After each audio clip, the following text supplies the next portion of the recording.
우리의 유전자가 우리의 인생에 있어서 행복의 총량을 결정한다는 이 얘기가 있습니다. 만약 그것이 사실이라면 과연 우리 인생의 불행을 결정하는 요소들 어떤 것이 있을까요? 우리의 어떠한 것이 과연 우리의 인생의 불행의 크기를 결정할 수 있을까요? 안녕하십니까? 생각하는 즐거움 G채널 LBC에서 보내드리는 심리 강좌. 오늘은 우리의 인생의 불행의 크기를 결정하는 수많은 요소 중에 몇 가지만 좀 이야기를 좀 해보려고 해요. 자, 몇 가지 요소를 좀 같이 이야기를 해볼게요. 자, 첫 번째로 내가 인생의 목표가 있는가 없는가도 중요할 것 같아요. 그런데 인생의 목표가 없다고 불행하냐? 그건 아니고 인생의 목표가 있는데 그것이 이루어질 가능성이 없으면 불행해질 수도 있을 것 같아요. 그럼 여기서 이제 포인트는 불가능한 것을 바라보면서 살고 있는 삶과 가능한 것을 바라보면서 살고 있는 삶 두 가지를 비교해 보면 이것은 어떻게 보면 하나의 삶일 수도 있고 하나의 성향일 수도 있겠죠. 내가 가능한 것을 꿈꾸느냐 불가능한 것을 꿈꾸느냐는 그 사람의 환경이 결정하는 게 아니라 그 사람의 생각이 결정하는 거잖아요. 물론 환경의 생각을 만들었을 수도 있겠지만 이렇게 그 사람이 사고하는 방식이니까 어쩌면 이거는 조금 그 사람이 이미 태어났을 때부터 어느 정도 가지고 있는 요소가 영향을 미칠 수도 있겠죠. 물론 오늘 하려는 얘기는 꼭 이렇게 유전자 이런 얘기는 아니에요. 그래서 그 사람의 그 삶의 불행을 결정한다고 하면 그 사람의 삶에서 불가능한 것을 생각할 때 불가능한 것 위주로 추구하면서 살다고 하면 그 사람의 삶은 아무래도 조금 더 불행할 가능성이 크겠죠. 이게 첫 번째 요소입니다. 자, 그럼 두 번째 요소는 내가 변화의 필요성을 느낄 때 변화하는가 안 하는가요. 자, 이거는 불행에 큰 영향은 없을 것 같아요. 그런데 그 변화의 주체를 생각할 때 내가 변화를 하려고 하느냐 상대를 변화시키려고 하느냐는 굉장한 영향을 미칠 겁니다. 왜냐? 내가 변화는 가능해요. 상대를 변화시킨다는 건 불가능할 경우가 많습니다. 그리고 마음대로 잘 안 돼요. 힘들어요. 그래서 내가 성향이 예를 들어서 상대와 내가 뭔가 충돌을 했을 때 혹은 의견 대립이 있을 때 물론 그냥 상대를 다 따라가는 게 아니라 상대의 의견을 수용하는 그리고 상대와 뭔가 의견 합의 일치를 보려고 시도하는 그런 사람과 상대를 내 입장으로 바꾸게 만드는 그런 사람 이런 두 사람으로 봤을 때 상대를 변화시키려는 시도가 익숙한 사람은 인생이 불행할 가능성이 아무래도 커지겠죠. 내가 나를 기준으로 생각하는 사람은 다른 사람을 변화시키려고 잘 안 합니다. 그리고 예를 들어서 이거는 좀 극단적인 예지만 내가 오른손잡이면 그냥 오른손 쓰는 거예요. 왼손잡이면 왼손 쓰는 거예요. 근데 다른 사람이 나와 다른 거를 쓴다고 해서 그 사람을 굳이 신경 안 쓰는 거죠. 저 사람이 다리를 떨어요. 예를 들어서 나는 안 떨어요. 그럼 신경 안 쓰는 거죠. 근데 어떤 사람들은 굳이 가서 떠는 다리를 멈추게 합니다. 봉 달아난다고. 그 사람 복이 달아나든 말든 무슨 상관이에요. 내가 신경 쓰여서 그러니까 그런 게 신경 쓰이는 사람들은 그게 꼭 불행하다는 아닌데 행복해질 요소가 불행해질 요소에 가까워질 수 있다는 얘기죠. 이게 어떤 식으로 연결이 되냐면 이상주의자와 연결이 되는 거예요. 이상적으로 꿈꾸는 무언가가 있어요. 근데 그게 현실 실행 가능성이 낮아요. 그리고 그 실행하는 과정에서 내가 아닌 주변의 사람들을 바꿔야 돼요. 이러면 상당히 삶이 힘들어지는 거죠. 다른 사람을 바꾸려고 하고 그리고 여기서도 또 하나 불행의 요소가 뭐가 있냐면 나를 위한 삶이 있고 남을 위한 삶이 있어요. 이상주의자라는 게 내가 추구하는 무언가, 내가 마음이 편해지고 내가 무언가를 이루는 물론 어느 정도 섞여 있을 거예요. 이런 방향이 있고 또 하나는 남을 위한 어떤 것, 남에게 보여지기 좋은 어떤 것 물론 여기에는 긍정적인 것도 있고 부정적인 것도 다 포함되어 있어요. 그런데 방향성의 차이인 거죠. 나 하나로서 모든 것을 이룰 수 있는 게 있고 타인이 굉장히 많이 개입되어야 이룰 수 있는 게 있어요. 타인이 개입되는 것 자체가 이루는 것일 수도 있고요. 타인이 행복해야 이루어지는 것일 수도 있고 타인이 불행해야 이루어지는 것일 수도 있고 두 가지로 보면 아시겠죠?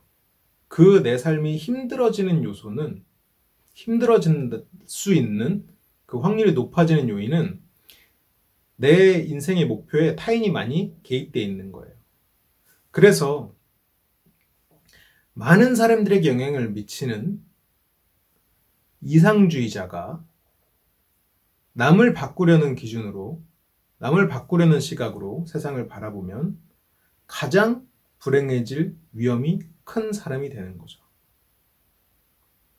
그래서 여기서는 내가 옳은 것을 생각하든 선한 사람이든 이런 거랑은 관계가 없는 거예요.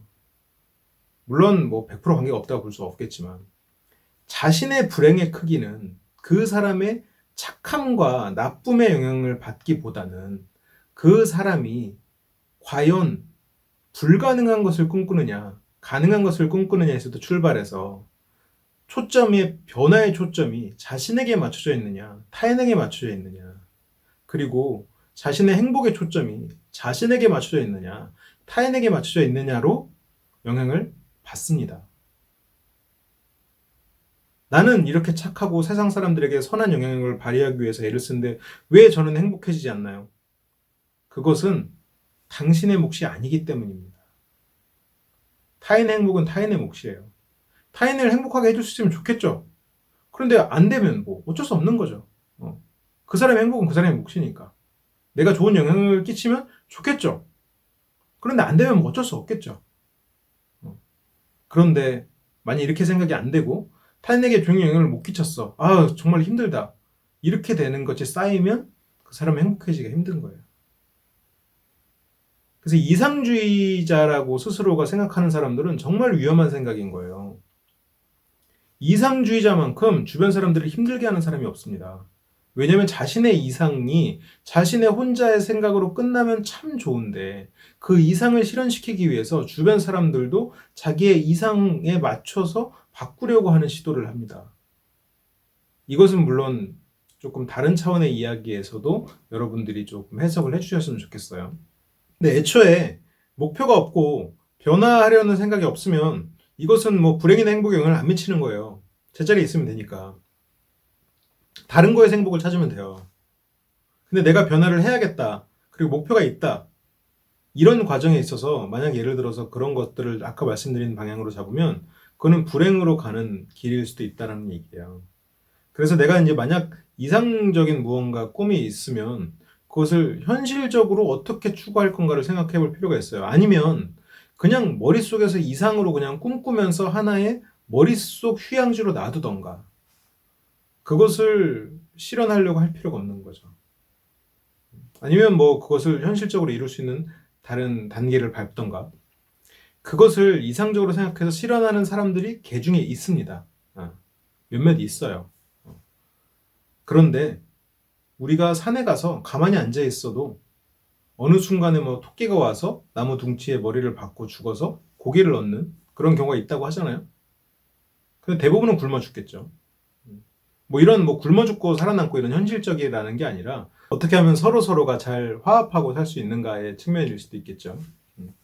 그렇습니다. 그래서 이 이상주의라는 건 참 좋은 표현 같은데 실은 굉장히 무례한 말이고 무례한 사람으로 귀결될 수 있다는 것을 생각을 하셔야 돼요. 이상적인 사람이 그 이상이라는 것에 다른 사람을 용인하고 자기의 변화를 기꺼이 하겠다. 보통 사람은 근데 자기가 변화를 기꺼이 하겠다고 하지만 이상주의자라고 자기를 규정짓는 순간 변화를 잘 안 합니다. 실은 다른 사람에 비해서. 왜냐하면 자기가 생각하는 이상이 있으니까. 그 이상을 함께 꿈꾸지 않는 거기서 뭐 현실적인 이야기를 하는 사람들은 뭐 나쁜 사람들처럼 생각을 해버리는 거죠. 실은 자신이 옳지 않은 뭐 옳지 않다기보다는 좋지 않은 거죠. 자기가 자기의 목표에 이루는데 상관이 없는 거니까 자기의 스스로에게 좋지 않은 일을 하면서 스스로를 어떻게 보면 불행에 가깝게 만들면서 그런 생각을 하는 거죠. 그래서 오늘은 제가 좀 부정적인 이야기를 했어요. 부정적인 이야기로 접근했어요. 왜 그랬을까요? 이런 것을 피해서 여러분들의 행복을 찾읍시다 하는 이야기에서 좀 이렇게 부정적인 이야기를 했어요. 우리가 행복으로 가는 길은 그러면 결국 간단합니다. 여러분들이 원하는 게 있으면 돼요. 없다? 원하는 게 없다? 없어도 상관없어요. 뭐 삶의 순간순간은 행복일 수 있으니까요. 그런데 원하는 게 불가능한 거다. 그러면 불가능한 걸 이룬 그냥 상상을 하면서 즐기십시오. 불가능한 것을 이루려고 너무 고민하지 마세요. 그리고 무언가가 변해야 한다면 여러분들 자신이 먼저 변한다. 그리고 다른 사람을 판단하려고 하지 마세요. 보통 보면 다른 사람을 간파했다. 다른 사람을 간파하지 못해서 나는 불안하다. 이렇게 생각하지 마세요. 어차피 사람은 사람 간파 거의 못한다고 보시면 됩니다. 그냥 다른 사람을 간파해서 무언가를 잘 해결하는 것보다 여러분들 스스로가 괜찮은 사람이 되면 나머지는 알아서 따라오는 경우가 많아요. 그래서 변화의 주체를 나로 잡으십시오. 나 자신이 어떻게 변화할까? 내가 어떤 사람이 될까? 그리고 내가 이렇게 변화했을 때 나는 어떠한 사람이 되는가? 어떠한 영향을 갖추는가? 그렇게 되면서 다른 사람의 생각을 읽게 되는 거죠. 자신에 대해서 간파가 안 된 상황에서 다른 사람을 간파를 해봤자 아무 소용없죠. 그리고 마지막으로 내가 원하는 삶을 사세요. 내가 원하는 것에 타인이 너무 많이 개입돼 있도록 하지 마세요. 뭐 누구 한 사람을 행복하게 해주기 위해서 인생을 산다. 뭐 그 사람이 행복한 모습을 보니까 나도 행복하다. 그게 어떻게 보면 참 좋은 일일 수 있는데 어느 순간 무너져 버렸을 때 감당 못할 불행이 찾아올 수 있다는 거예요. 그 사람의 행복한 모습이 나도 행복하다. 굉장히 좋아요. 근데 그게 전부가 돼서는 안 된다는 얘기예요. 그냥 나 자신도 행복해야 된다는 얘기예요. 그리고 상대도 행복하고. 그리고 나 자신이 행복해야 상대가 행복한 것도 도와줄 수 있는 거고. 그렇게 해서 공동체를 만들어 가야지 나는 없고 나는 변하지도 않을 거고 상대만 변화를 요구하고 나는 이상주의자고 내가 그린 그림을 따라와야 되고 이렇게 되면 모두가 불행해지는 길이 될 수도 있겠죠. 그러니까 우리 모두 행복해집시다. 행복해지는 유전자를 타고났다고 하지만 저는 모든 유전자는 후천적으로 발휘될 수 있는 좋은 요소들이 있다고 생각해요. 물론 이 말은 좀 어폐가 있네요. 우리 유전자는 트럼프 같아서 이렇게 쫙 섞여 있어요. 거기서 어떤 카드를 쓰느냐는 물론 타고나는 것도 있지만 우리가 살면서도 그 꺼내지 않았던 카드를 추가적으로 꺼낼 수 있다라고 생각하시면 돼요. 그래서 우리가 그냥 아무 생각 없이 그냥 타고난 대로 산다면 우리가 뭐 여러분들이 뭐 포카를 안 하실 수도 있겠지만 포카를 예를 들면 그 5장을 가지고 거기서 내가 가진 패가 좋은 건가를 대결을 하는 것이라면 우리가 인생을 살면서 많은 경험을 하고 많은 도전을 하는 것이 혹은 어떤 면에서 한계를 시험하는 것이 혹은 뭐 산에 가고 혼자 여행 가고 이러지 않아도 됩니다. 뭐 많은 책을 읽고 뭐 다양한 생각을 하고 이런 것도 하나의 그런 것이겠죠. 거기서 카드를 한 장 더 꺼내면 6장이에요. 한 장 더 꺼내면 7장입니다. 나의 7장 안에는 훨씬 더 좋은 패가 들어있을 확률이 커지겠죠. 물론 그렇다고 해도 그 패가 안 좋을 수도 있어요. 누군가는 5장만 꺼냈는데도 완전 좋을 수도 있어요. 뭐 그러면 뭐 어쩌겠어요. 그럴 수도 있는 거죠. 그럼에도 불구하고 패를 꺼내는 시도를 하면 할수록 유리해지는 거죠. 그리고 시도를 최대한 많이 하면 그만큼 더 풍요로워질 거고요. 카드 자체가 다채롭잖아요. 색깔도 다양할 거고. 그렇습니다. 자, 제가 오늘 준비한 이야기는 조금 뭐랄까 중의적인 말을 실은 좀 많이 담았어요. 나쁘게 이해되지는 않기를 바랍니다. 우리가 행복해지자는 의미로 말을 담았고요. 그러면 저는 또 다음 시간에 더 좋은 내용으로 돌아오도록 하겠습니다. 시청해주셔서 감사하고 지금까지 LBC 소장 임철웅이었습니다. 감사합니다.